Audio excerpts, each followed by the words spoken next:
Good evening, everyone. Welcome to the North East Non-League Show, episode 13. Sunderland West End special at night and sponsored by Beer Watch TV, Sunderland West End, Jade Bell, and proud to support If You Care Share Foundation. Join us tonight for our Sunderland West End special. We have management team of West End, Steve Cockrill and Steve Patton. Lads, thank you very much for coming on the show tonight. No problem. Thank you for asking us. Yeah. Excellent. Yeah, I've just been having a bit of a laugh because I've got all my questions wrote out and it's literally to Steve. So if we're going by surnames tonight, we're not being posh, just with a different way to break things up tonight on the chat as well. But lots to go over. Very excited, like I've just been saying. It's my first game with you in charge tomorrow night, so I can't wait to see kind of what you've been doing on the training field and watching the new football as well. Really excited about that. But just getting on to yourself before we go over Sunderland West End, just getting to know a bit about yourself. Start with yourself, Steve Patton. I mean, what's your kind of love with the game and where have you been before you've come to Sunderland West End? Well, we started off, it was around about 11 years ago. I ran a team called Horton Town. Mm-hmm. Me and my friend Anth Cooper, we just started off pub league football. And we got to the Wearside League and we found it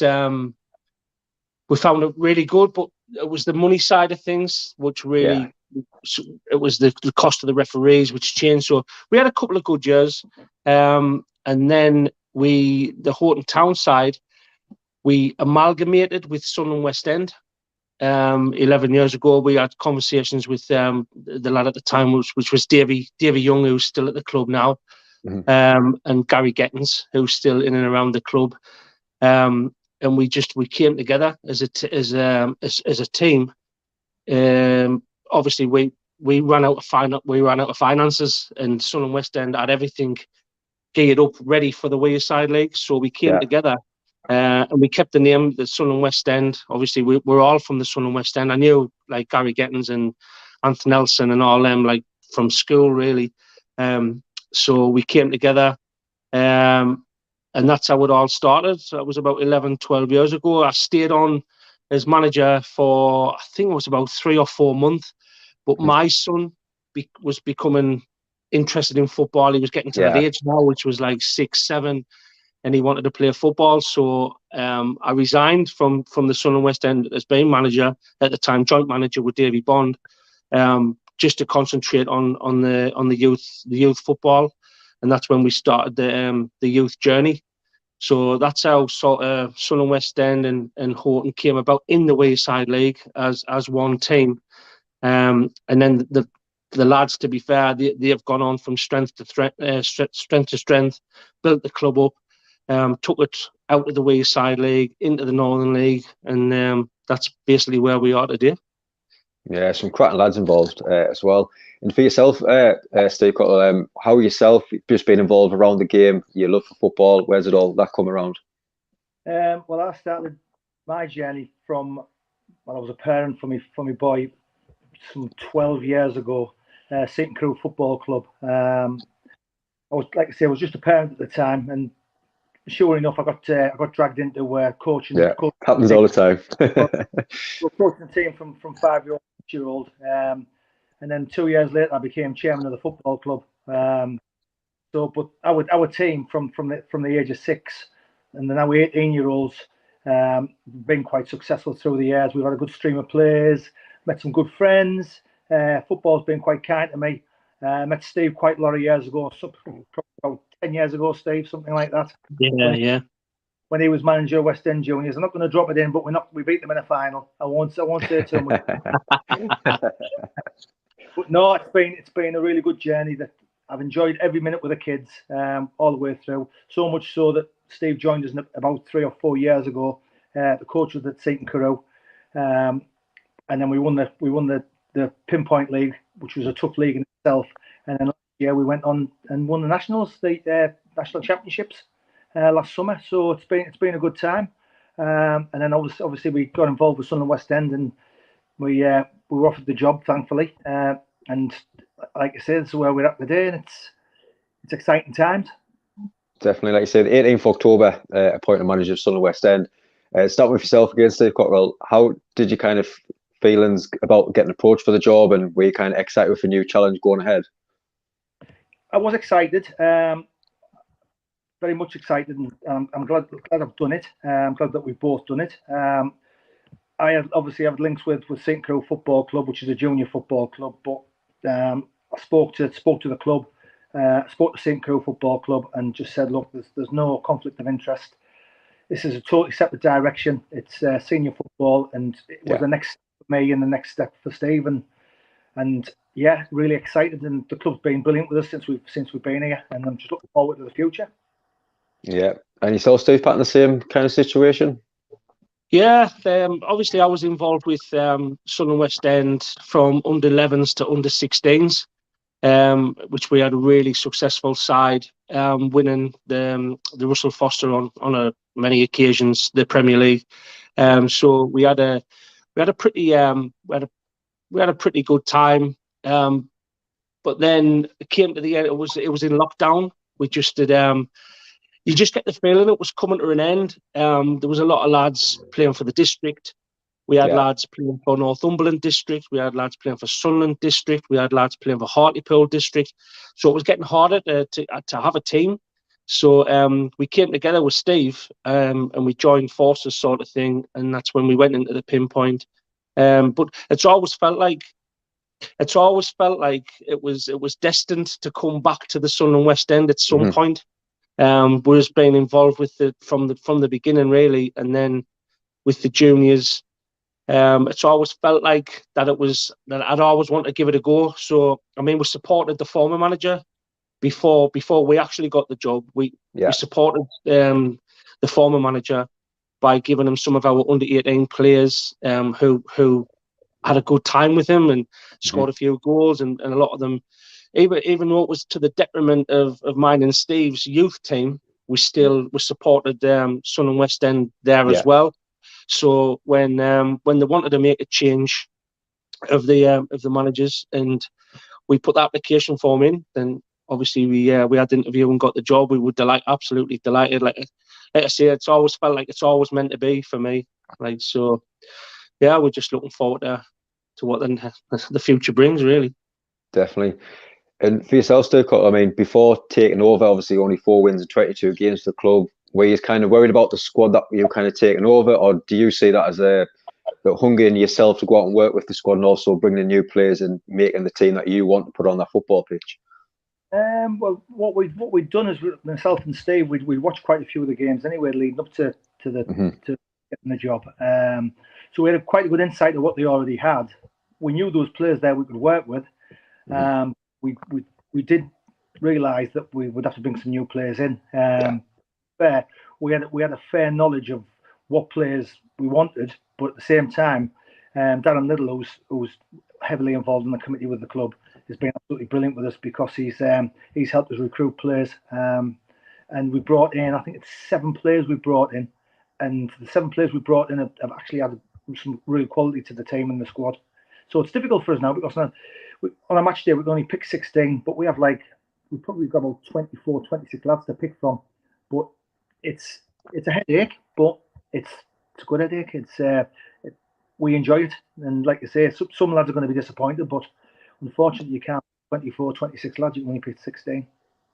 Yeah, that's it, isn't it? And I mean, for yourself, Steve, as well, it must be nice just putting in some new players into that squad and just your development and kind of get your style of play on that football pitch as well. Without a doubt. I mean, like, me and Steve's got a vast knowledge of, especially younger lads, obviously with our youth connections.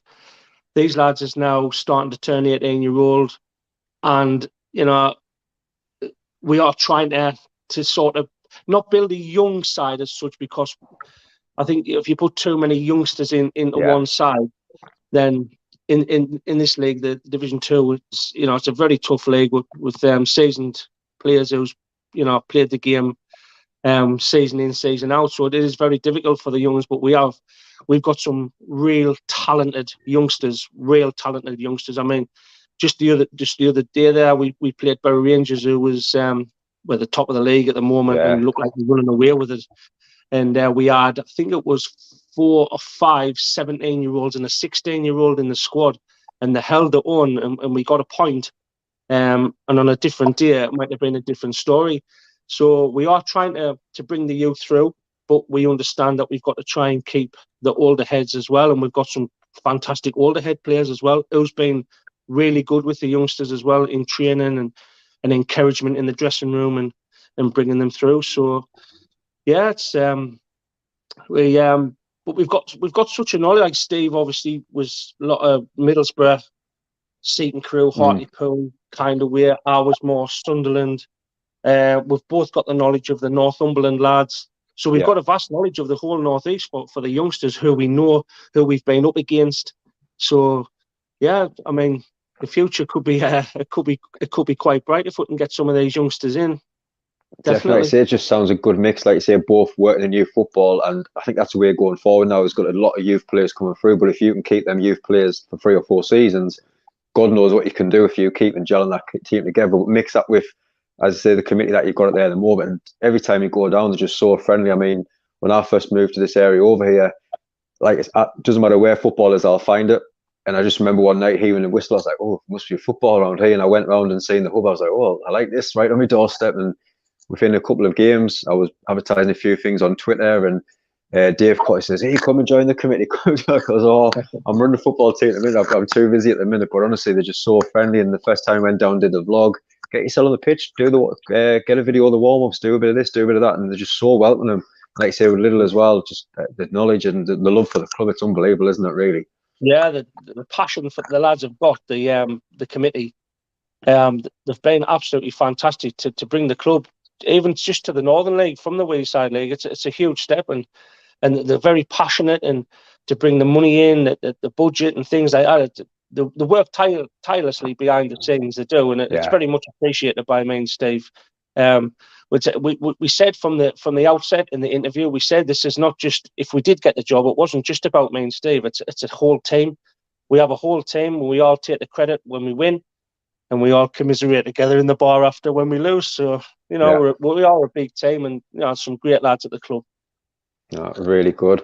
And looking at some of the early results, obviously we had the 3-1 loss against Redcar, 3-1 against Berkeley, but even in them games, I remember, because I was always at work or late, but watching the updates on Twitter, and just unlucky in parts. And then obviously you had the 3-1 win against Prudhoe, lost 4-1 to Blythe. But I know we had Gav Fell on a couple of weeks ago, speaking about the Northern League, and he says the result just didn't do it any justice at all. He says it was one of the hardest games that Blythe Town had played against yourselves a few weeks ago. And he says the scoreline was nothing to say what it was. And I mean, for coming from like someone like Gav, who's obviously five-time Vars winner, it must be really good to hear as well. The 1-0 loss against University, but then, like you say, that cracking 1-1 draw against Borough Rangers. Start with yourself, Steve Patton. I mean, obviously, them first few games, was it just kind of see what the current squad was like and what you need to bring in to get things right going forward? It was like Steve had just touched on there. We did watch quite a few games before we actually got the job, so we identified a few areas what needed strengthening straight away. So we did make a few signings almost like straight away. Before our first game, we got lads in straight away, and it did make a big difference. We've been so, I know any manager can say we've been so unlucky, but we have been unlucky with decisions from officials, and well, it maybe could have gone a different way on another night. We had a good chat with Gav Fell when I went up there, and he's a good lad. We had connections with Gav because he used to run New Hartley, which was in our league as well, and up in the 18. So we knew Gav, and he was very complimentary of the team, and I actually think it was one of our poorer performances that we played on that night. But the Redcar Town and most of the other games, we've been in it. We've been in the game. Even Berkeley, they went 2-0 up, but the second half we had, I don't know what the stats are, but I would suggest we had more than a lion's share of the possession. But it's the old thing, you've got to put that ball in the net. But we getting there. A good 1-1 draw against Borough Rangers the other day. I think if the game had gone on another 5-10 minutes longer, I think it was just changed, wasn't it? Yeah, we hit like our next gear towards the end of that game, and I think they were hanging on at the end. A good win against Prudhoe, but overall we've been delighted. A little bit disappointed on Saturday against Esh when we were leading majority of the game, and just a individual error, which cost us. We could have had a penalty at the end. I think on 9 times out of 10 you get them, but on this occasion we didn't. Yeah, I've heard lots about that one. Yeah, I've got that one wrote down for later. I've heard lots about this one. Yeah. But yeah, overall, we're delighted the way the lads is playing. Our home form is a lot better than the away form. I think playing down at the hub on the 4G. Me and Steve have always been like footballing coaches. We like to get it down and play football rather than being the direct route.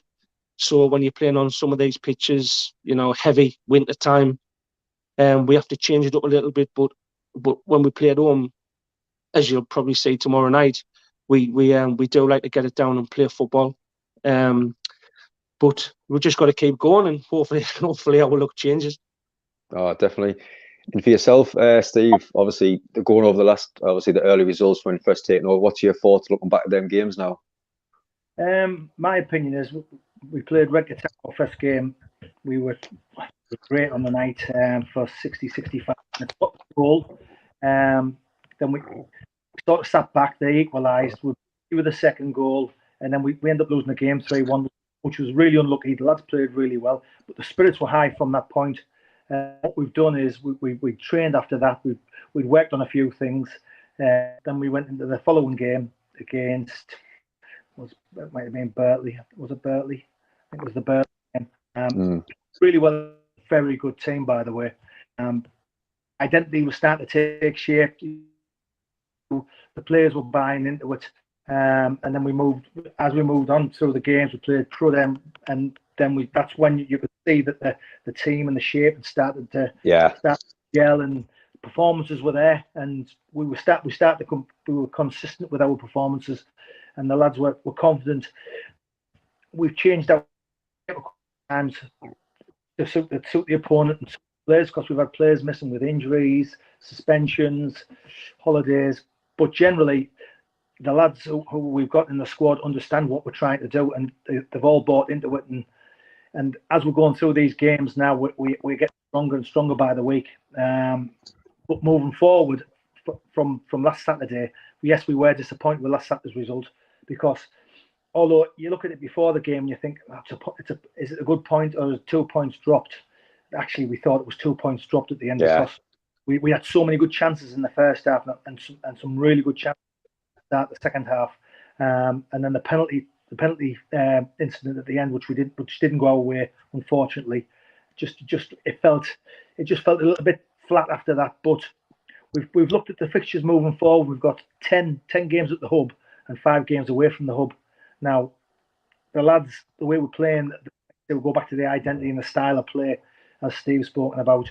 We're just trying to play some football, and it's attractive. And when people come to watch us play, they'll see how attractive it is, because we are trying to play the right way. And it's took a bit of time, but we are getting there, and like a long way to go. So we just keep working it and fit and get ready for the games. But the boys have been magnificent, and I can't fault them. And like I say, tomorrow night it's a massive game for Chester Street as well. So it should be a really good game, but really looking forward to it. Yeah, same. I mean, staying with yourself, just going back to that Borough Rangers game, which was a fantastic result. I was over the moon when I seen the full-time score there. But 130 fans down watching, you must have been kind of happy with that, obviously, from what they've seen, and hopefully them fans will come back tomorrow night. Yeah, 100%. That's what we're trying to do. We're trying to play the attractive football to try and get people down. There's a lot of teams in this area that's struggling financially, and I think Sunderland RCA is one at the moment. They're putting a appeal out the other day for lads to come down and start watching. Riot, Collie Welfare, they've gone the wayside, just because they're just not getting the funding in of some people coming to watch, So I mean, we had 154, I think it was, down to watch the Bertley game. Brilliant. Which was excellent, and then again 130 something that come down to watch the Borough Rangers game. So then people will come back, because that, I mean, particularly the Borough Rangers game, it was exciting, especially the second half. Yeah, it was with us pushing and pushing and pushing and pushing. The crowd did get behind us, and I think the lads could feel that, and especially obviously a last minute equaliser. You could hear the noise. So people are starting to come down, and people are starting to come and enjoying it. So we're hoping for the same tomorrow. It's a Friday night game, so you usually get a few more on the gate. I know same Red Stars at home tomorrow as well on the Friday night, but I think we'll attract quite a few, especially with it being an important game. It's sort of like a derby, isn't it, against Chelsea Street? It's on the road, so let's hope that people come down and give us a chance, especially when Sunderland's away or even Newcastle's away. Come down, give us a watch. Come and watch the local young lads, because they're just about all local young lads who we've got in the side. So come down, give us a watch, see what you think. No, really good. And for yourself, Steve, just mentioned that Borough Rangers game, and as you mentioned, the great second half. Mason Tarrant, 17 years old, gets the equaliser after dominating second half. I mean, not just the fans, but you must have been proud of the lads in that game as well. Oh, really, really proud of them. They scored the goal about 20 minutes in the first half, and I looked at our lads after we conceded, and I thought, well, this is all about character now. And they touched on it on the sideline. We said, look, we'll find out what they're about. But sure enough, as soon as we conceded the goal, we got straight on the front foot, and from that point, we just played some excellent football and just kept pushing and pushing and pushing. And with lads in the team, but let's not forget the lads, the more experienced lads who've kept the young lads grounded. They've played more than their part in it, and without them, without the experienced players looking after the young lads, it would be tough. But to be fair, that game itself, as Steve said, if there'd been another 5 or 10 minutes, we'd have won the game, because we were just on the front foot and we were just pressing. And they were struggling to cope with it.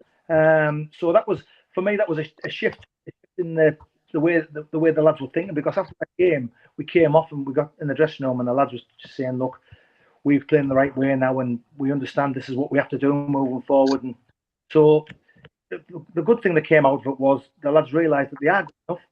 I don't think there's much top and bottom. I think it's quite a tight league, to be fair. Standards. Oh, it is. So I just think it's a matter of on the day on who applies themselves best and takes the chances, really. So we've just got to let a little bit more ruthless on the goal. Moving forward, I think we'll be fine. Definitely. And just looking back at the last game, obviously Esher away 1-1, and I've seen it all over Twitter, like you say, the penalty decision last minute. A few fans out there saying it was absolutely stonewall penalty. Just start with yourself, Steve, Patton, just your thoughts on the game on Saturday gone. Well, we went on the pitch before when the lads were doing the warm up, and it was a heavy-ish pitch, but it was all right, if you know what I mean. It was still. So we decided to stick with plan A, to try and move the ball as quick as we can and pass it. But as the game went on, it just turned up and turned up and turned up, and it became quite heavy and quite difficult. We got the goal from a set piece, from a corner.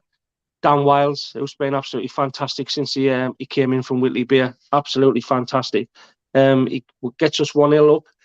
And to be honest, Esh they weren't really in the game. 1 or 2 half chances. Bussy pulled off some good long distance shots, I would say, which he should save anyway. So we were pretty comfortable. Went into half time. The lads was buzzing. We had an injury at half time, so we had to change things up. Second half, Esh did come out. I think I've seen a report. I think they had 5 strikers on the pitch at one point in the game. Right. They were going for it that much. I think on another day, on another pitch, I think we would have took advantage of that.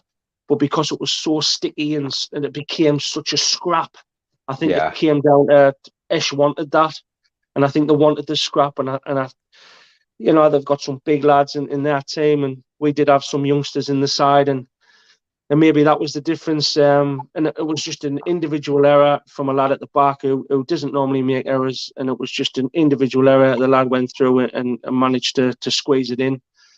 But we were still pushing for the winner. We weren't settling for the draw. And then the penalty incident at the end, young O'Nimeson got the ball in the box, and the lads just come and took them out. Absolutely took them out. I couldn't believe it. I mean, I don't know if you've been to Esh ground, but the away dugout's right down the bottom. Yeah. So it was difficult.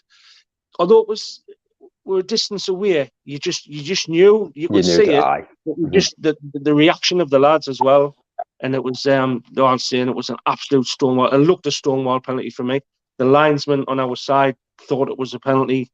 In his credit, he thought it was, but the referee, the one that counts, didn't think it was. So another one of our unlucky decisions that just hasn't gone our way. But hopefully that look changes. Let's hope so. Well, fingers crossed. And for yourself, Steve, just your thoughts on the game Saturday gone?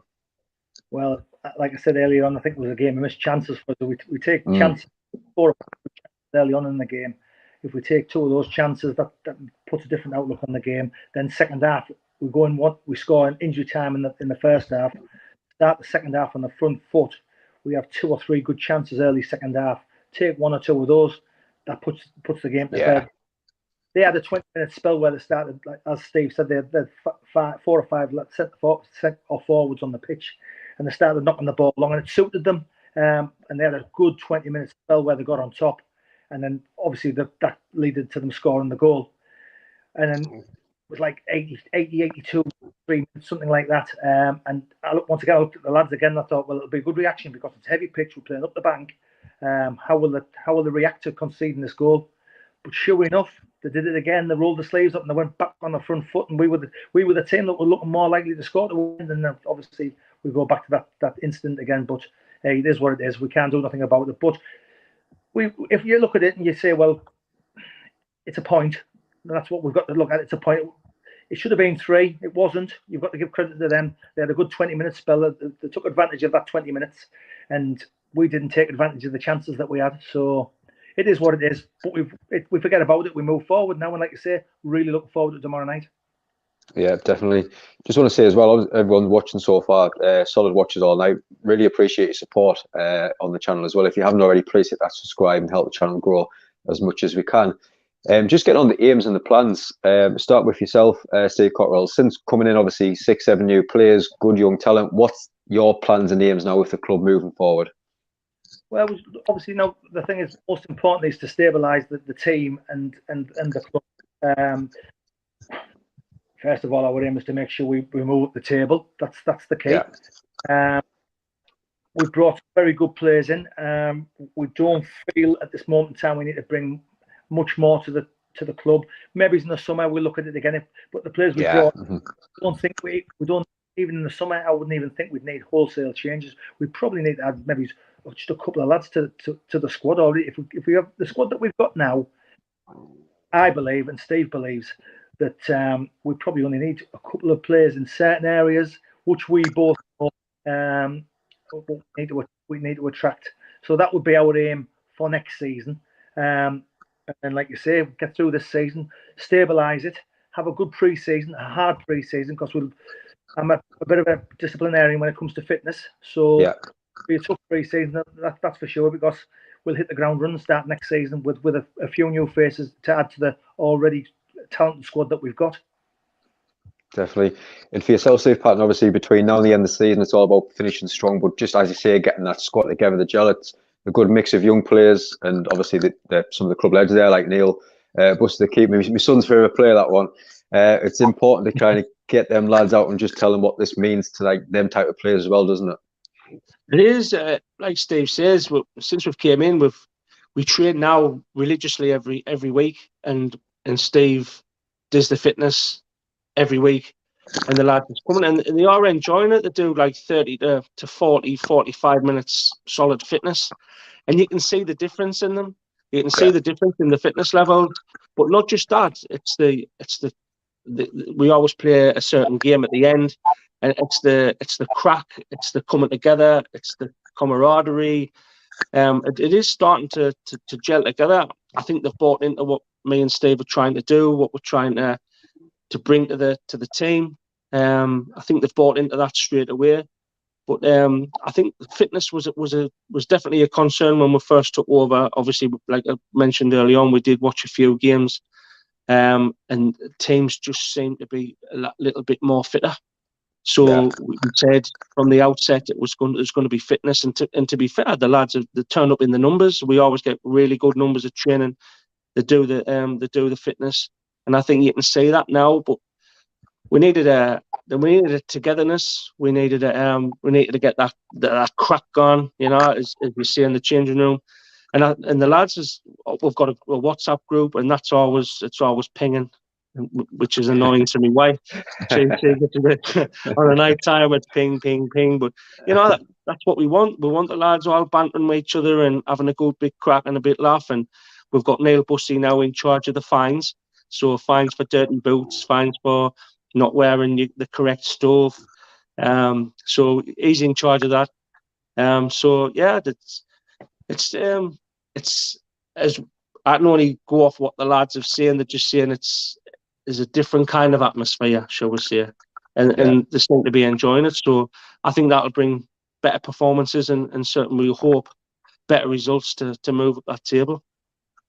No, even just like talking to you on here now, it just feels like a breath of fresh air. It just seems like a new start, and like you say, really good times ahead as well.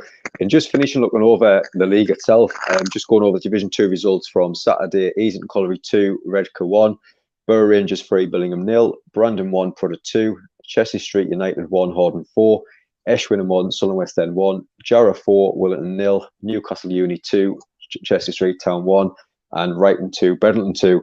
Just kind of want to get your thoughts, because I mean the division, especially up that top half, it's unbelievable from second place down to about 10th. How close it actually is. I mean, just starting with yourself, Steve, what's your thoughts on the league itself, especially up that top half this season? Well, there's some very good teams. We've our first 5 or 6 games. I think we've played something like 5 out of the 7 games. Sorry, we played 5 of the top. It was high. 10. And the difference between the teams is they've got that little bit of edge when it comes to in the right moments, and they take the chances, and just that little bit of extra quality. But the levels wise of the teams, there isn't much difference. But I look at the top of that table, and from what we've played, I thought Blythe Town were a very good team. I thought Berkeley Town were excellent, and Borough Rangers up top, really good up top. The 2 lads up top were they're a bit spicy. They were 2 good players, so they'll do okay. They'll be there or thereabouts. But obviously that's not really our concern. The top of the table, we just need to get moving up that table, and our aspiration is to be there eventually. But at the moment, I think from what I've seen, and obviously we've watched some games as well. I was impressed with Billingham Town early on in the season when we watched them. Very good, well organised team. So they'll be okay. They'll be there or thereabouts. But for me, I think if I was to pick somebody to go up now out of the top teams, I'd probably go with Berkeley Town, and probably Billingham Town would go up as well. That would be my 2. 2 of them there. Rangers. But yeah. And for yourself, Steve, like I say, Borough Rangers, I mean, the 3-0 win against Billingham Town last week. I know the early red card, but I think 11 points clear now. Do you think anyone can catch them? Like Steve says, I mean, I was really impressed with Blythe Town. I thought they had a good mix of young lads and older lads, and I think they'll be a match for anyone on the day if they can keep that consistency going. I do think they'll be a match for anyone. I think they'll be up there. I'm not so sure they'll win it, but I think they'll be up there.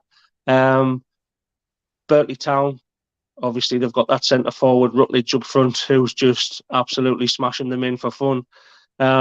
And if you've got somebody like that on your side, you've always got to squeak again up. Yeah. So my favourites would be probably Berkeley Town to go up. Champions, I'm not sure. Borough Rangers have got quite a lead at the minute, haven't they? And like Steve says, they've got two centre forward. I think one of them's called Rose, who's absolutely smashing them in as well. And he's very good technically. He's not the tallest, but he's a handful, right handful, and he's also quick as well. But I mean, if you look back on the results from top to bottom, some of the bottom teams has had some good results against the top teams. Definitely. So again, that's just telling you that there's not a great deal amount in the league. I think the league this year compared to the league last year, I think there was a big divide between the top 10, the bottom 10. Last year, I think the bottom 10 weren't quite as good. I mean, like I said, Durham City and that obviously went down with X amount of points, and but I think this year it's a stronger league, and so obviously that makes it stronger down the bottom as well. So like Steve says, we're just hoping to pick up a few points, just to move away from that the bottom three, and then consolidate ourselves in the middle of the table. But if I was to pick a champions now, I think Bury Rangers might do it. I do. I think Bury Rangers, but I think they'll be closely followed by Berkeley. I think Berkeley for me. Berkeley, yeah. It's amazing, like you say, they've got that top, and then you've got from second down to 10th, but then even from, I think it's 11th down to even like the bottom two, if 2 or 3 wins, like yourself and Chelsea Street tomorrow, it's a massive game. You win tomorrow night, you go level on points, Chelsea Street. Win another couple of games, you could go like 12, 13. It's mad how quick that jump is, isn't it? How close it is, even mid-table, like unbelievable. It's really interesting. But just before we finish, I always try to get a message out to the people of the area, and obviously to get down. And I was just chatting to Steve before you came on as well, and we were just saying the hub where it's at. You look around a stone throw away, the massive housing estates at the years, and just then people just need to go down and just give it that one try. And I've always said to Dave, if you can get us some flyers, my son and myself, I don't mind going around putting literally flyers through people's doors just to try and help get another 10, 20 fans down.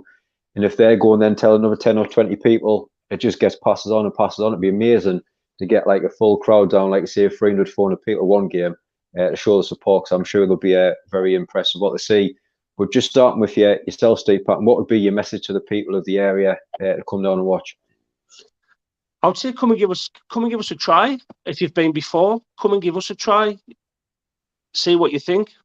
Like I said, young local lads in the side as well as experienced lads. The style of football is pleasing on the eye at times. So come down. I mean, we've got 31 teams down there. We've got 200 kids in the teams. We've got hundreds of kids in development sides. We've got a women's team that play in the Northeast Premier League. Yeah, really good. Gary Bennett, MBE, has just been given it. So massive club, and we've got open sessions on down there on a Wednesday and Friday from 4-year-old to 6-year-old and 7-year-old to 10-year-olds under Dave Keithley and Anth Nelson. So we've got that many kids there, that many parents there. Come and give us a watch. It's a genuine pathway to the first team. Come and have a look. I think they'll get a surprise. It's a good family club down there. It's very friendly, and all. And if we can just start and get up towards nearly 200, I think Dave Young will be happy, chairman. Definitely. I'm over the moon, actually, to be fair, to lay cut off, because every time my son comes down, honestly, I must spend 10, 20 quid in that in the cafe. He's like, Dad, give us 2 quid. Dad, give us 3 quid. But like you say, at the minute, he's actually playing for the West End under 7s. I'm actually current manager. It's my last game on Saturday, final game of the season. And like you say, from what they've done for the first couple of weeks, we kind of, same as myself, we had no manager. I've had to kind of step in, but we finished 4th, which is really good with some cracking teams in. But the lads have absolutely loved it. We're taking them bowling on Saturday as well. So, like you say, it's a really good family club. I've really enjoyed it. And for yourself as well, Steve, I mean, any message to add on to that with the local community to get down? Just come and support us. Come and support us. You'll not be disappointed. The brand of football we play and the style we play, it's attacking, it's attractive, and we're moving forward, in the right direction. So trust the club, trust the lads, and you'll, like I say, you'll enjoy it. You'll be surprised, and we might get a few more supporters who might come and watch us every week if they come down and just try it at once. Because, like you say, it's a good level. It's a good level of football, and we've got a good side, and we're moving in the right direction. Excellent. Like I say, tomorrow we're going to help as much as we can. I think the club will probably get sick of how many times we'll tag them and tweet them, but we're just going to try and get that match poster put out as much as we can in our Facebook group, tell as many people at work, to try and get as many people down, because I know tomorrow we're going to do our video vlog, hopefully get a little chat with us before kick-off as well. I know Steve Bowie and Stephen Stewart's going to come on and have a couple of words before the game as well, which is, it's amazing just the support that we're getting from the North East non-league scene with the group that we're doing, and it's just helping so many clubs getting the name out there and hopefully getting new fans attracted to come round. So I'm hoping, like you say, we do the vlog, get yourselves on, and hopefully get a couple of goals on camera as well, get that put out there, hopefully send the echo, get them to push it out there, and hopefully, God knows how many people that will hopefully get down, because I would love to see us hitting 300 plus before end of the season at one game. It would be absolutely amazing. But I just want to say a massive thanks to both of you for coming out tonight. Hopefully, like you say, we'll get this word out as much as we can and get more teams like the youth teams, the parents, just people in the area coming down and supporting you both and the lads as well. Brilliant. Yeah, brilliant. That would be great. No problem Excellent. at all. Brilliant. But again, everyone, thank you so much for watching. We really do appreciate your support. And like I say, if you're not doing anything tomorrow night, get yourselves down to Ford Curry Hub, cracking game of football, 7:45 kickoff. Like you say, you're kind of beating on league footballs. Go down, have a can, watch your football, and have a good laugh, can't you? You can't beat it, can you? Can I beat this? Can I beat it? Friday night, we want 200 plus tomorrow, please. Definitely. But again, everyone, thank you very much for watching. I hope you enjoy the rest of your night as well. Right. Thank you. Cheers. Very much. Thank you, Rennie. Cheers. Bye.